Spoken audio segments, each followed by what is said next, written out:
มอคค่าเด็กอ้วนพลังงานล้นหลังจากวิ่งเล่นซนทั้งวัน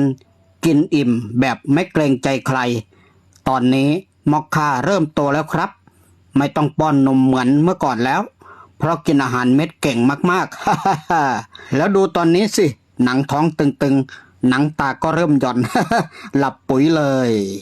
จากเด็กน้อยที่ต้องป้อนนมทีละหยดวันนี้เริ่มกินเองได้แล้วบางที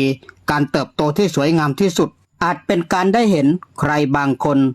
ค่อยๆแข็งแรงขึ้นต่อหน้าต่อตาเราบ้านที่เต็มไปด้วยเสียงหายใจเล็กๆและความสุขธรรมดาใครดูแล้วเผลอยิ้มฝากส่งพลังเอ็นดูให้มอคค่าหน่อยนะครับ